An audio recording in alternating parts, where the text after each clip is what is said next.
Namastê. Olá pessoal, bem-vindos a mais um vídeo. Nós vamos continuar aqui a nossa série de comentários sobre o livro da lei de Aleister Crowley, a Lei de Telemann. Quem me acompanha já há algum tempo deve se lembrar que um dos meus vídeos mais populares antes do nosso canal ser gentilmente removido arbitrariamente pelo YouTube era a Lei de Telemann. O vídeo mais popular era a Lei de Telemann. Eu fazia um comentário de alguns versículos do livro da lei, o que levou algumas pessoas a acreditarem que eu era telemita. Mais tarde, quando eu comecei a falar contra o livro da lei e os rituais de Crowley, as pessoas ficaram um pouco confusas. Quando eu comecei a expor deficiências no sistema, perigos, mentiras escondidas nas revelações que Crowley recebeu, as pessoas ficaram um pouco confusas. E quando eu comecei essa série, eu disse que o objetivo da série não seria satanizar, demonizar o livro da lei, mas falar do livro da lei de modo técnico. Obviamente, nos primeiros 2 vídeos eu falei sim do livro da lei como maligno. E a maioria dos telemitas, pelo menos no Brasil, não sei como são os telemitas fora daqui, mas a maioria dos telemitas aqui no Brasil, digo maioria, mas esmagadora maioria, eu pessoalmente conheço 3 pessoas que não vão enquadrar-se na descrição que eu vou fazer agora, mas a maioria dos telemitas brasileiros são playboys, maconheiros, comunistas, inconsequentes. Então eles leem a Lei de Telemann como uma justificativa para um jeito tosco com o qual eles conduzem as próprias vidas. Então o livro da lei se torna nada mais, e a magia de Crowley nada mais, nada menos do que um pretexto para ele fazer um monte de cagada, para ele fazer iniciações em baladas, para ele se juntar num barzinho e achar que ele é o pica porque ele está ali falando do diabo, falando de Novaion, e ele não toca nem nas partes mais externas da magia de Aleister Crowley. Essa é a condição dos teleminions, como sempre chamei, daqui do Brasil.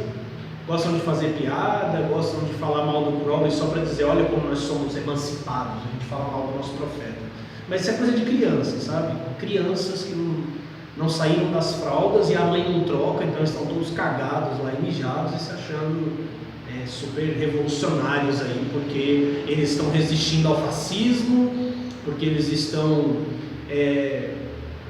dando as mãos com a galera da magia do caos lá, com as suas mãozinhas gozadas de tanto produzir sigilos e combatendo o fascismo e combatendo a opressão e o caralho a 4 lá das suas coberturas em Moema e a puta que eu pariu, no Leblon, enfim. Essa galera que mais se incomodou desde que eu comecei a falar de Telemann. E para eles, e para a mentalidade da magia moderna, é assim: trevas e luz têm que ser equalizadas. Então você tem uma magia moderna totalmente dependente da psicologia de Jung. Então o cara vai pegar as clifas, os demônios da Goécia e vai seguir mais ou menos aquela ideia que o Crowley propôs, de que a gente tem que equalizar essas coisas, porque a gente tem que superar a dualidade e enfim. Então quando os caras me veem partindo de paradigmas da magia antiga e dizendo, olha cara, as regiões das trevas, das clifas, elas são perigosas, elas são nocivas e você não tem como curá-las. Dentro da Kabbalah, você não diz que existem 2 mundos, 2 universos. Você tem o Sitra Kedusha, ou Kedushá, o lado da santidade, que é onde nós estamos, onde todas as coisas existem, onde há existência. E você tem o Sitra Ahra. O Sitra Ahra não é nada, tanto que Sitra Ahra significa o outro lado. O Sitra Ahra é apenas uma sombra do lado de santidade. Ele não existe, ele é o lado da ilusão. Então aí um cara diz isso, cara, se você for trabalhar com clifas, com árvore da morte, você vai mergulhar na ilusão, você vai corromper a tua alma, você vai lesar a tua centelha. Não há nada a equalizar, porque não existe um oposto, certo? Não tem uma altura, um abismo das alturas e um abismo da profundidade, como falou o Crowley. Mas esses caras são cristãos revoltados, entendeu? Eles acham que Jesus é Deus e a igreja é o papaizinho rico deles, e eles estão frustrando o papaizinho, frustrando a religião do papai. Então eles querem falar das coisas das trevas, eles querem falar do demônio, né? Eles querem celebrar as festas da lei de Telema, do livro da lei, e fica nessa porcariada rasa mesmo, entendeu? Então eles não conseguem compreender que a própria mentalidade deles é dualista. Então quando eu falo que o livro da lei, por exemplo, se eu digo que o Harvard lá no capítulo 3 é uma transmutação do homem irradiado por Aiwas, que é Jeová, ou seja, é o homem feito besta pelas mãos de Jeová, que é o caminho natural do meu trabalho aqui. Comecei primeiro falando de contradições da Bíblia, para derrubar a bibliolatria evangélica principalmente. Depois nós entramos na série Dat, que ainda terão novos episódios da série Dat, desvendando o anjo do Antigo Testamento. E naturalmente a gente tem que chegar no trabalho desse anjo hoje, pós-cruz, pós-evangelho. Como é que esse anjo tem agido agora? Você fala isso, esses são termos técnicos. Por que termos técnicos? Porque quando eu digo que o livro da lei, ou que a lei de Telema é nociva, eu estou destacando uma qualidade da magia de Aleister Crowley, que é como a qualidade do ácido. O ácido não corrói metais, não corrói corpos, e para o ser humano ele pode inclusive ser letal? Sim. Isso quer dizer que o ácido é mal, moralmente mal? Não, só você não vai pôr um copinho de ácido e tomar, né? Você não vai misturar ácido no seu café, quando você toma um golinho. Você tem noção de que o ácido é perigoso para os tecidos, é perigoso para os metais, o ácido sulfúrico. E você sabe que ele é mau no sentido em que ele pode causar dano, causar lesões, ou destruir objetos, né, a pessoas ou corpos. Então, quando eu estou falando de inferno, de demônio, eu estou dizendo isso. A magia de Aleister Crowley, ela coloca o homem em contato com forças, inteligências e regiões do universo que são letais para nós, seres humanos. Produz isso e basta você sentar com a maioria dos telemitas, conversar com eles, com os que se afirmam telemitas, e perceber se eles têm tido grandes elevações espirituais, se eles têm atingido altos pináculos de realização espiritual, ou se eles estão rasteiros, confusos, egóicos. Essa última fala minha é a descrição da comunidade telêmica brasileira, e como eu disse, não posso falar da comunidade telêmica mundial, e aqui no Brasil destacam-se poucos nomes que nem são tão telemitas assim. No Centro de Estudos Teoses, no caminho da Teoses, nós pressupomos que todo ser humano nasce telemita. Essa descrição que eu vou fazer agora, um telemita vai dizer: não, é um absurdo, porque o Crowley disse que nós devemos fazer o que queremos e não fazemos o que nos agrada, devo encontrar a minha vontade verdadeira. Aí, se eu te perguntar o que é vontade verdadeira, eu já fiz isso, você que me assiste talvez já tenha feito também. Você pode encontrar milhões de definições técnicas, mas você não encontra realizações práticas. As pessoas não conseguem, na prática, evidenciar estar experimentando a sua verdadeira vontade, mas elas têm descrições técnicas. Então, se você tem uma descrição técnica, mas você não tem uma demonstração prática, você está falando de uma falsa verdade, de uma falsa ciência. Telema é impraticável no sentido ritualístico. O homem faz o que ele quer. Todo homem nasce fazendo o que ele quer. E essa colocação sofística de Crowley, do que agrada e do que você quer, ela é apenas isso, ela é sofismo. Porque quando você ouve telemitas falando, eles estão se vangloriando de que eles fazem o que eles querem, que eles têm que fazer o que eles querem, e esse eu querer não tem um verdadeiro antes do querer, é apenas o querer. O Crowley viveu assim, fazendo tudo o que ele queria e sacralizando todas as coisas. Então a gente parte de um pressuposto de que todo ser humano é telemita. De que se você não viu o meu vídeo sobre Matrix, os meus vídeos sobre Matrix, é disso que eu falo ali. E esse é o tema de Matrix, o problema é a vontade. O homem faz o que ele quer, independente do todo. O homem faz o que ele quer, independente da harmonia de todas as coisas, da unidade de todas as coisas. E por mais que um telemita diga que, mas não, isso aí que é a verdadeira vontade. Tá, ok, então essa é a verdadeira vontade. Mas como ela se expressa? Me mostra alguém realizando a verdadeira vontade.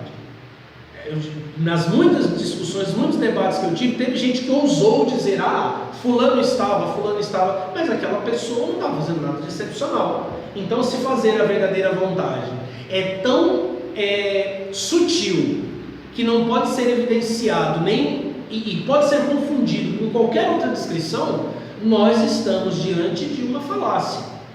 E podemos dizer que todos os homens estão sim realizando a sua verdadeira vontade ou fazendo aquilo que eles querem. Faz o que tu queres e nenhum outro dirá não, né?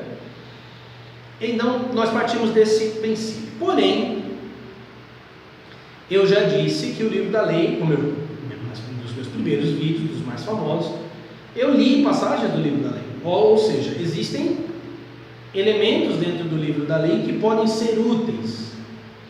E esse é o segundo passo daquilo que nós ensinamos no caminho da Teoses. Eu preciso, lembrando o vídeo de Matrix, unir a minha vontade à vontade do todo, conduzir minha vontade à direção e ordem e harmonia cósmica.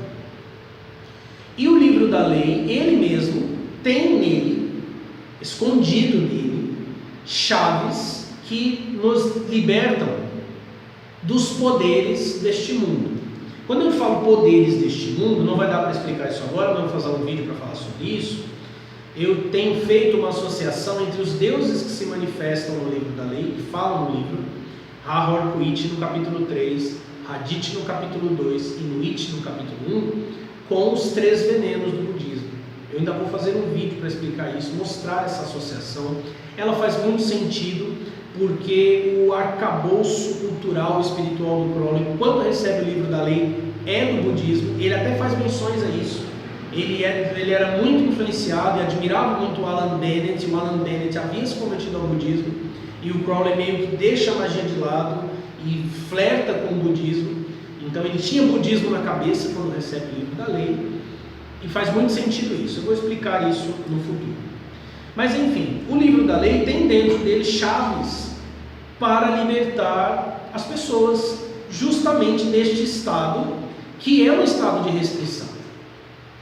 O homem não poder fazer diferente do que ele quer é um estado de restrição. A liberdade, por exemplo, que propõe o Santo Agostinho, é o homem jamais se aprisionar nas coisas que ele aprecia, mesmo que essas coisas sejam santas. Santo Agostinho fala que não se permitia envolver e aprisionar, e é o que Paulo também diz, São Paulo, nem mesmo nos cânticos da igreja, nem mesmo nas orações. Então, se o homem não pode deixar de fazer o que ele quer, isso é a tal da restrição. Esta é a restrição. No capítulo 3 do livro da lei, nós temos os versículos 63 a 68. Ouça bem. O tolo lê este livro da lei e seu comento e não o entende. Que ele passe através do primeiro ordalho, isso será para ele como prata. Através do segundo, ouro.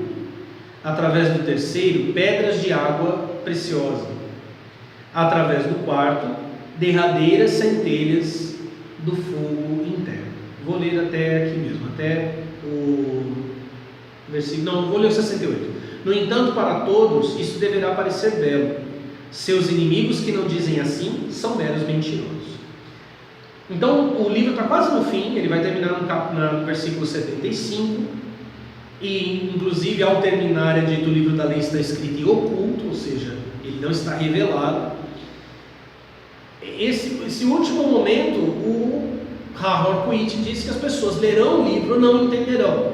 E aí ele menciona 4 ordálios. O ordalho ele é uma prova ritualística, uma prova de iniciação. Ele diz que à medida que as pessoas vão passando por essa iniciação, esse ele, que aparece aqui no versículo 1 do 64 até o 68, que ele passa através do primeiro ordalho, o tolo, né?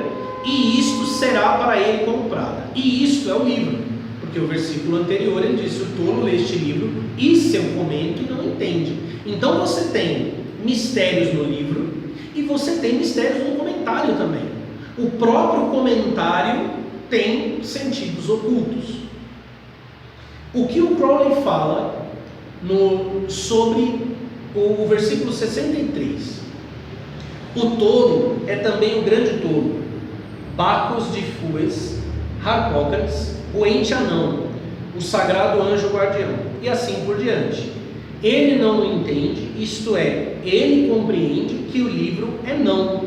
Lá 31. Isso aqui eu falei num dos primeiros vídeos, que eu disse que quem descobriu essa chave 31 foi o Charles Stansfield Jones, o Frater Hardy. E que eles tinham uma ideia errada da palavra lá em hebraico, que eles entendiam que era um não de negatividade, mas na verdade é um não do não de proibido. Mas ele diz que o tolo do tarô, ou seja, aquele que alcança o caminho de Aleph, ou seja, o caminho de Keter para Hokmah na árvore da vida, porque é o caminho de Aleph que está associado ao tolo do tarô.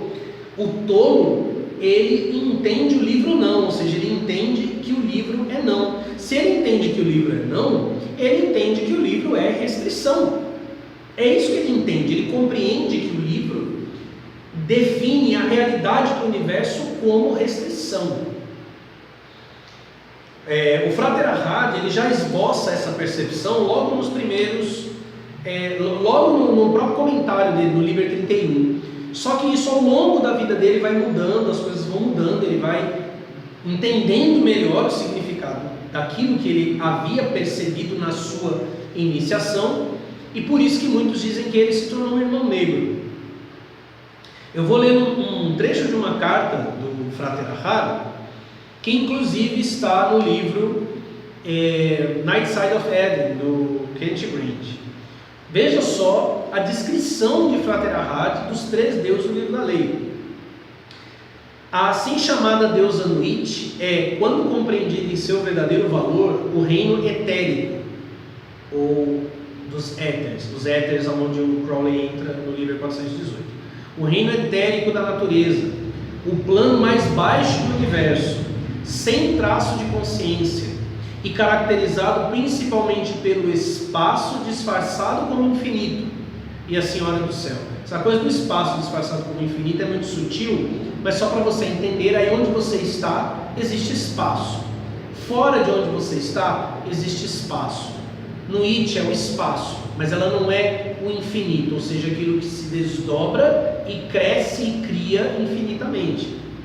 Ha-Hor-Kuit, o filho da falsa união da alma humana e o vazio, é realmente o Zeitgeist, o espírito do tempo, como oposto ao espírito da eterna verdade, aquele que nega perpetuamente, é a própria falsidade disfarçado como o Senhor do universo, Deus. Quando ele diz que ele é o espírito do tempo e não a verdade eterna, qual a diferença? A verdade eterna é o Logos, que existe sempre. É a filosofia perene, que é extraída de toda a história, do movimento da história.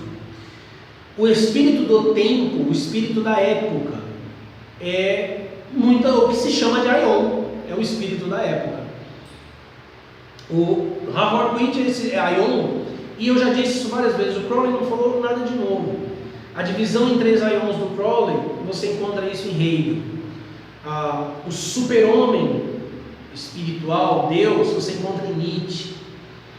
A identidade de Deus e homem, na qual Deus desaparece, o homem é Deus, você encontra na essência do cristianismo de Feuerbach. Então, a sexualidade como grande motor espiritual, tesão e libido como a grande força espiritual, você vai encontrar em Freud. Então, a Crowley é o porta-voz do espírito da época, do Aion, mas não da verdade eterna. Essa conclusão que Frater Ahat chegou, e muito do porquê os telemitas dizem que ele tornou-se irmão negro. Daqui a pouco eu vou explicar essas chaves e dizer o que aconteceu com ele.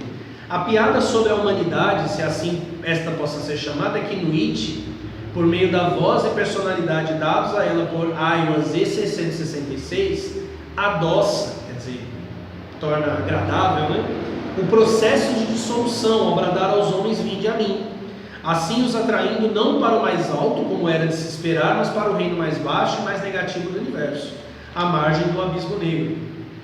Hadith, por outro lado, disfarçado como Senhor e doador da vida, cujo conhecimento é reconhecidamente a morte, fornece as ideias negativas que auxiliarão, se forem aceitas e trabalhadas, a alma neste processo de autodestruição e dissolução final. Essa divisão que ele fez do livro é mais ou menos o seguinte: você tem Nuit como alvo no primeiro capítulo, você tem Ha-Horkuit como aquele que alcançou o alvo, e você tem Hadith, como ele mesmo descreve: eu sou o eixo da roda. Quer dizer, Hadith é quem ensina os meios para que a companhia do céu, que é chamada no capítulo 1, o todo homem e mulher que é uma estrela, torne-se Ha-Horkuit no final. Por isso que ele diz que Hadith fornece os meios, mas ele diz que isso é para a destruição.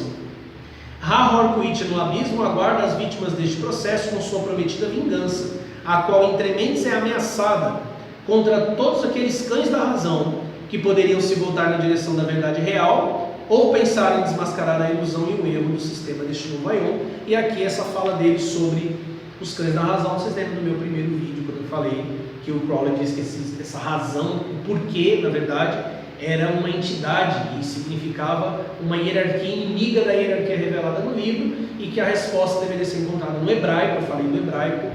Se você quiser, volte lá, dá uma olhada no vídeo. Acho que foi o primeiro vídeo, se eu não estiver enganado. Bom, mas eu disse que o livro da lei é que dá essas chaves para a libertação. Então você tem aqui 4 ordários. Como o Crowley associa, qual a associação que o Crowley faz desses ordários? Ele diz que são 4 porque eles representam o caminho do meio da árvore da vida. Então, o primeiro ordário, que é o ordário de prata, né, que ele passa através do primeiro ordário ser aparelho como prata, seria Yesod, porque a correspondência astrológica de Yesod acima de Malhut é a lua. Através do segundo ouro, inclusive esse é o verso 65, 6 mais 5, 11, Vav tem valor de 6, Re tem valor de 5, você tem o casamento do santo anjo guardião com a alma humana. Estamos na esfera de Tiferet. O Crowley vai comentar que aqui o homem percebe que ele está entrelaçado com Deus. Através do terceiro, pedras de água preciosa.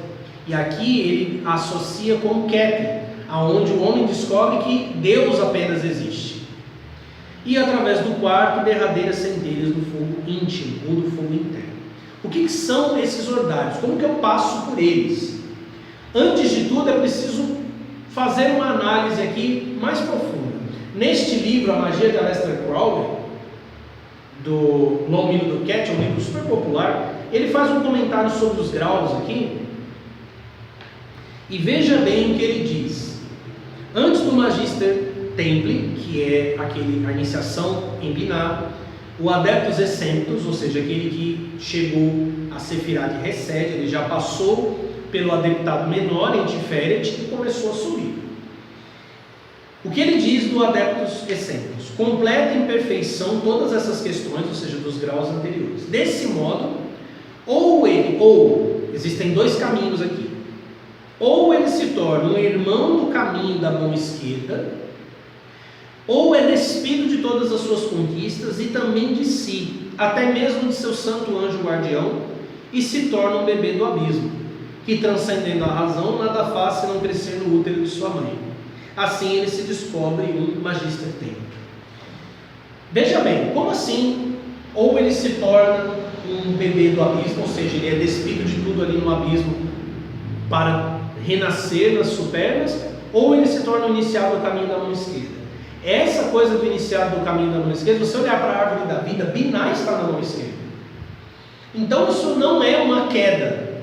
Isso não significa que a pessoa esteja de todo consciente de que a travessia dela de Resed para Biná a tornará um Magister Temple ou um iniciado da mão esquerda. O que eu defendo é que os Telemitas, ao longo da história, incluindo Aleister Crowley, mas não Ahad, tornaram-se iniciados do caminho da mão esquerda. Eles se tornaram filhos da besta e de Babalon.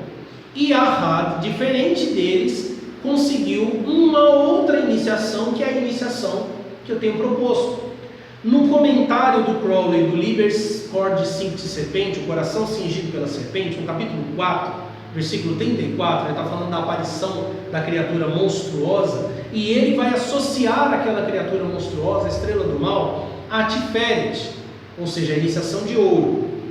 Veja bem o que ele diz aqui. Pois o gênio mau não é menos uma possibilidade de consecução que o Sag.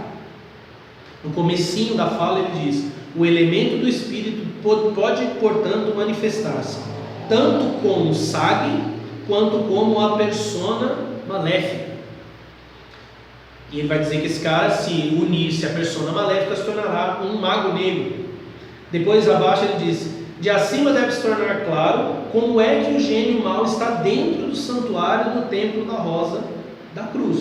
O templo da Rosa da Cruz é Tiferet. E ele diz que o gênio mau está ali tanto quanto o anjo guardião. O que eu tenho defendido, e aí essa é a percepção que difere de Ahad e Crowley, é que Crowley, depois da sua experiência consagrada como anjo guardião, ele quis expurgar o cristianismo de si mesmo, porque ele teve impressões cristãs muito fortes. Isso está descrito nos diários do próprio Crowley. E ele fez aquele ritual famoso e infame da crucificação de Mahan, para expulsar o cristianismo de dentro dele. Ou seja, ele comungou com o anjo guardião, que é Jesus Cristo, em Tiferet.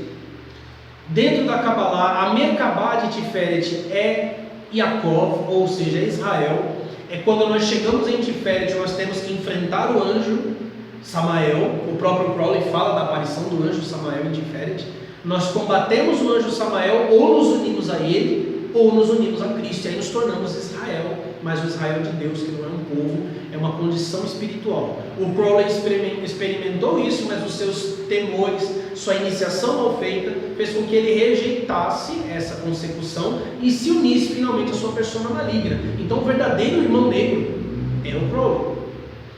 Ele rejeitou um processo que o próprio livro da lei revelaria para ele, que o levaria às conclusões que o Frater Ahad chegou. O que é que nós ensinamos aqui no Centro de Estudos Teóricos? Cada um destes ordários só pode ser realizado pelas próprias chaves que estão escondidas dentro do livro da lei. Eu não vou dizer que chaves são essas, mas eu vou citá-las. Capítulo 3, versículo 47. Este livro deverá ser traduzido para todas as línguas, mas sempre com o original na escrita da besta, pois na forma casual das letras, suas posições de uma para outra, nisso estão mistérios que nenhuma besta deverá adivinhar. Ou seja, se o cara é filho da besta em Babalon, ele não encontrará os segredos. Que ele não procure tentar, agora é o Crowley, né?